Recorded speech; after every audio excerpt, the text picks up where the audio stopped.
जय श्री कृष्णा, जय श्री राधे, जय सिया राम। आज आप सभी के समक्ष मैं उत्पन्ना एकादशी, उत्पत्तिका एकादशी की महात्म्य विषय वस्तु को लेकर के उपस्थित हुआ हूँ।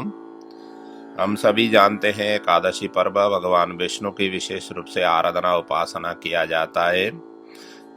सर्वप्रथम पंचांग के आधार पर देखा जाए तो ये व्रत दिसंबर 8 तारीख फ्राइडे के दिन, शुक्रवार के दिन ये पड़ रहा है। ये मार्गशीर्ष कृष्ण पक्ष की एकादशी को उत्पत्तिका एकादशी, उत्पन्ना एकादशी के नाम से माना जाता है, पूजा जाता है। इस दिन सुबह स्नान आदि से निवृत्त होकर के भगवान विष्णु से संबंधित कोई भी विग्रह अपने घर में नित्य पूजा आराधना के स्थल पर है, उनको विशेष रूप से पंचामृत से लेकर अनेक प्रकार की अभिषेक करते हुए धूप दीप नैवेद्य फल आदि का भोग लगा करके ये व्रत प्रारंभ किया जाता है। दिन भर बन सके तो उपवास रखें, नहीं बन सके तो व्रत रखें। उपवास में बिना खाए पिए रहने का विधान है। व्रतों में फल आदि ग्रहण करने का विधान है। जैसे अपने शरीर की अवस्था हो, उस अवस्था को मद्देनजर करते हुए व्रत किया जाता है, क्योंकि शरीर आद्यम खलु धर्म साधनम कहा गया है। इसलिए शरीर को पहले अपने आप को किस तरीके से रखने से ठीक रहता है, उसको विशेष रूप से ध्यान देना चाहिए। इसीलिए फलाहार आदि ग्रहण करने का हमारे शास्त्रों में विधान किया गया है। और इस दिन जो भी व्रत रखेंगे, स्वयं एकादशी मैया भगवान विष्णु के शरीर से प्रकट हुई है, और इसलिए ये इस एकादशी को उत्पन्ना नाम की एकादशी का नामकरण किया हुआ है। और इस व्रत को करने से अनेक प्रकार के पापों का प्रक्षालन, ज्ञाता अज्ञाता समस्त दोषों का निवारण और यह और परलोक का कल्याण, अपने घर गृहस्थी के जीवन में सुख शांति समृद्धि सभी प्रकार की खुशियां सदा सर्वदा भगवान विष्णु के चरणों से, उनके आशीर्वाद से हमें प्राप्त होता है। भगवान विष्णु ही संसार में पालन करने वाले हैं। सभी प्रकार के आशीर्वाद उनके ही चरणों से हमें प्राप्त होता है। और जो भी वैभव संपदा है, जो भी आशीर्वाद हमें प्राप्त हुआ है, वो उनके ही कृपा से सदा सर्वदा हम सभी को प्राप्त होता हुआ आया हुआ है और होता रहेगा। इसलिए व्रतों में जितना बन सके भगवान के स्तोत्र मंत्रों का प्रार्थना, आराधना, उपासना, स्तोत्र स्तुति वंदनाओं का श्रवण, विष्णु सहस्रनाम आदि, गीता आदि का पाठ पारायण करने का विधान विशेष रूप से प्रशस्त माना गया है।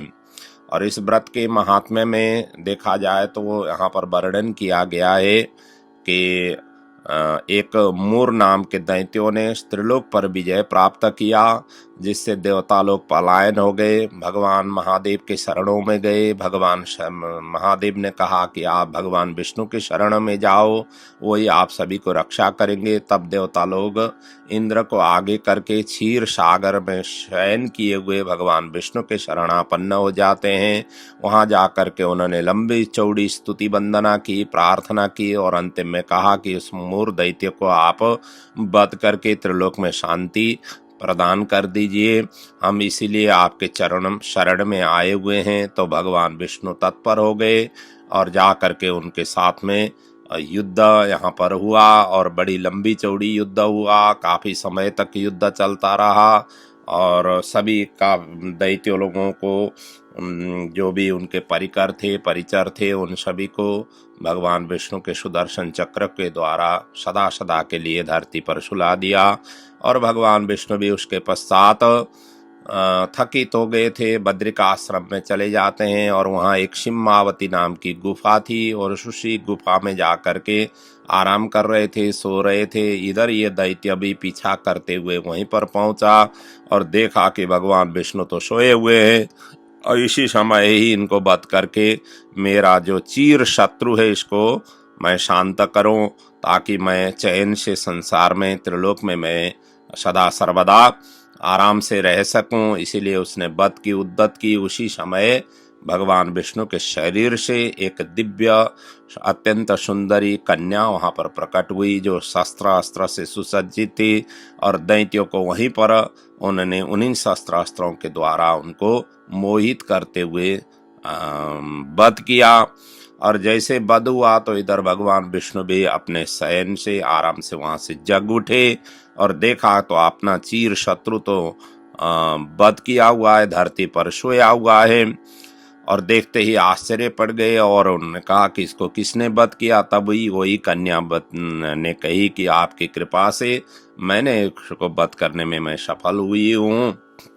इतना सुनते ही भगवान विष्णु बड़े प्रसन्न हुए। उन्होंने कहा कि आपका क्या क्या इच्छा है, क्या वर है, मांगो। तब भगवान विष्णु ने कहा कि यदि आप प्रसन्न हो तो आज एकादशी का दिन है और इसी दिन मैं प्रकट हुई हूँ, और इस दिन को जो भी व्रत करेंगे, अनुष्ठान आराधना करेंगे, वो उनके लिए आप धर्म अर्थ काम मोक्ष और सभी प्रकार की खुशियां उन्हें प्रदान करना, धन संपत्ति आदि से परिपूर्ण करना, उनकी सभी मनोकामना पूर्ण कर देना।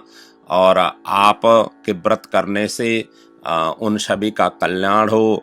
और इस तरीके से उसने भगवान विष्णु से याचना की। तो भगवान विष्णु ने उस उस कन्या को तथास्तु कहते हुए अंतिम में नामाकरण भी किया। आज एकादशी के दिन तुम मेरे शरीर से उत्पन्न हुई हो, इसलिए तुम्हारा नाम उत्पन्ना उत्पत्तिका एकादशी के नाम से त्रिलोक में जाना जाएगा, माना जाएगा, पूजा जाएगा। इस तरीके से भगवान विष्णु ने वहां पर उनको आशीर्वाद दिया, वरदान प्रदान किया। तभी से ये व्रत उत्पन्ना नाम से, उत्पत्तिका नाम से लोकों में प्रचलित हुई। और इस व्रत को करने से उन्हीं सभी प्रकार की खुशियां हमें धन धान्य आदि से परिपूर्ण और सुयोग्य संतान की अभिवृद्धि के सहित सभी प्रकार की खुशियां सदा सर्वदा प्राप्त होने का अवसर वहीं से प्रारंभ हुआ है। ऐसा ये व्रत की महात्म्य में वर्णन किया गया है। और इस व्रत को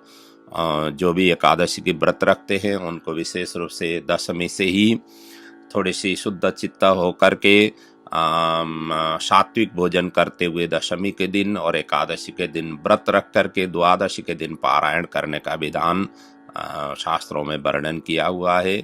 और इसी को ही आराधना उपासना इसी तरीके से करते हुए आपका जीवन सानंदमय व्यतीत करें और एकादशी का भव्य और दिव्य रूप से आप सुसंपन्न करें, व्रत करें, उपवास करें और जीवन को साधन्यमय बनाने के लिए तपमय भगवतमय बनाते हुए आगे बढ़ने की अवसर सदा सर्वदा प्रभु आपको प्रदान करे। यही प्रभु चरणों से प्रार्थना वंदना के सहित आपका जीवन सुखद हो और समृद्धिमय हो और नित्य निरंतर भगवान की कृपा आप और आपके परिवार में सदा सर्वदा रहे।